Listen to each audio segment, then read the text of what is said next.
Many people who are writers or would like to be writers think of New York, Los Angeles, Chicago as places to go to write. But many come here and go away in despair. Well, they should. They deserve to. See, it's a very simple philosophy. Anybody who can be deterred from writing should have been.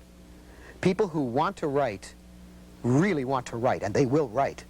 If I were on the proverbial desert island, I would write the things and attach them to the back of a Galapagos tortoise in hopes that they would get out somewhere. People are always saying, well, you know, I have this great book and no one will buy it. That is not true. Not true. It is not true. Not true. There are false. It's a falsehood. No great unpublished works in this country at the moment. And if there are, it's because people don't have the guts to send them out to market. And that's all it takes. But do you worry about how many people buy your books? Yes. You do? I worry about it greatly. You know why I worry? No. Because if I didn't worry, I would be saying that what I'm doing is not significant enough for me to be pushing. Real fast, right? I'm considered a troublesome person. The reason I'm a troublesome person is because I give enough of a damn about what I write that I won't let people just potchkey with it for pleasure. I only have one allegiance. I mean, if tomorrow they put one of those loyalty oaths in front of me, are you loyal to the United States of America or are you loyal to your writing? Forget it, Jack. The country can sink into the ocean for all I care. I only care about the integrity of the work. That's really all I give a damn about. And I'll kill to keep those words that way. I mean, I've spent 20 years of my life doing what I do, and I think I do it very well indeed. And I'll be damned if I'm going to let people mess with it. That's my religion. That is precisely where I am. And when I go in and give them an idea, I'm willing to alter the idea, you know, reasonably. Within certain frameworks. Yeah, you can't separate, Tom. It seems to me to succeed in the arts in America today, one has to have a schizoid personality. There's the artist who does the work with what Balzac called clean hands and composure, without compromises, okay?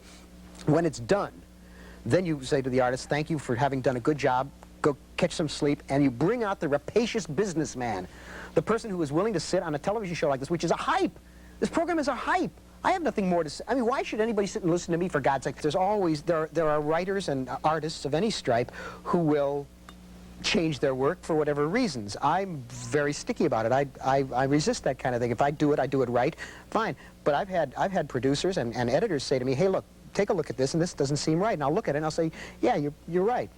The words are not engraved in gold, but they are my words, and I want them done the way I want them. I don't want some other head changing them. I don't want some clown who comes in, you know, who was in the mailroom 4 days ago, coming in and rewriting my story, which is what happened. You know, I have never seen anything like it in my life.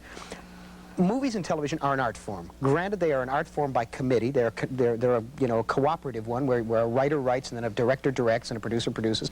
That's fine. You understand that. That's a given. But the people who make the creative decisions are businessmen. They think because they lay out the buck that they have the intellect to know what art is. Clearly, this is not so. The last time that happened was the Pope. You know, when will the Sistine Chapel ceiling be done? When it's done, dummy. You know, that's the last time. What we've got now are CPAs, for God's sakes, in charge of all the studio. They call me up and they say, we got a fabulous idea for a series. We want you to write it. I said, what's the fabulous idea? You know, I think maybe they're going to give me, you know, Moby Dick. They say, Atlantis. Okay. That's it. That's it, Jack. Atlantis, that's it. I said, oh, do you think you can do it? Do I think I can do what? Can you write Atlantis? In other words, what they're saying is we have a word. Here is the word. We will now you go beat your brains out and make it fly. Right, make it a series, make something out of it, create a story, create characters, create a continuity so that we can sell it to a network. But if we don't like it, we're going to throw it away. Right, and you're not going to get paid a dime. Listen, I had a producer named Stan Spetner, who I worked for at Universal on The Sixth Sense, which was on ABC for a very brief time, who once said to me when I presented him with some ideas that I wanted to turn into scripts, and they were pretty good ideas. He said, no, we don't want those kind of, we don't want those kind. He said, what you've got to realize is that we're doing the Saturday morning funnies for these people. They're all monkeys out there. Now, he really believed that. And I believe a lot of other people in the industry believe that, too. They believe that everybody watching television is a yummy. Is an absolute cadote right off the hayrack, for crying out loud, that they haven't got the brains God gave them. And so they program lower and lower and lower, and they give them the Little House on the Prairie, and they give them more Rookies, and they give them more SWAT, and people's brains are turning to prune whip yogurt, for crying out loud. People need to have something that their brains can masticate, and they don't get it.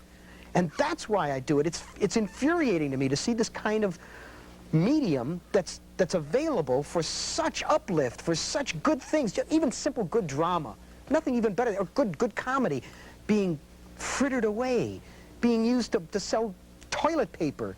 But if you are allowed to say that of those programs, then why would you become so riled if somebody at the network level or some viewer said, I find your shows, Harlan Ellison, loathsome and detestable, or your attitude? I wouldn't object at all if they'd let them go on.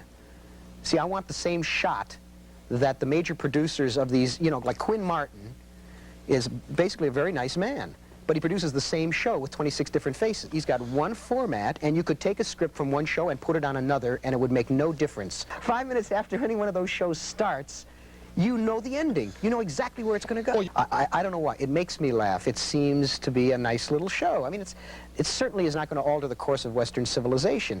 But that's the point. People always say, well, when I get home at night, you know, I've been digging ditches all day, and I just want to sit there and suck up a beer and watch Gilligan's Island reruns. Well, you know, fine. There's room for that on television. There's X number of hours of programming each day. Plenty of room for all of that if they were also doing the other stuff. If they were also doing things that enrich and uplift. There's so much garbage that the good stuff becomes noise. I mean, I dig the Eagles too, but I don't think that that means that there should not be a world with Charles Ives in it. It seems to me that the more garbage you dump on people, the more people get used to garbage. And I think it's good for people to struggle with what they're reading. I think it's good for them to work a little harder at it. I think things come too easily. I think we sit and watch programs like this, where ideas are boiled down so that a mongoloid could understand. And now we'll get letters from people who have children who are, you know, mongoloids saying you're a beast. I think that simplifying ideas too much distorts them, and I think that's what television does. Life is not a John Wayne movie. There are not guys in black hats and white hats. That is not the way it works. It does take time to explain a complex idea. That's the difference between art and Eric Siegel and Jacqueline Suzanne. Everything is boiled down to simplistics for them. And an awful lot of people have very complex lives. It is not an easy world in which we live, he said, pontificating. And so they want to go for easy solutions. They want to believe that you can do that. That you know, if you punch someone in the mouth, there is this eloquent vocabulary of a fist in the face. And that you can settle things that way. But that doesn't settle things. It doesn't. And not in art. And I think the reason that I am concerned that my books sell well and get around to people is that, for better or worse, whatever it is I know, I want them to know. Let them accept or reject, but at least give me a shot, for God's sakes. Let me have my chance. And the intensity of the confrontation, the revelations of the human condition that come out of those confrontations is what makes enlightening drama, makes art for us. We must learn from what we read.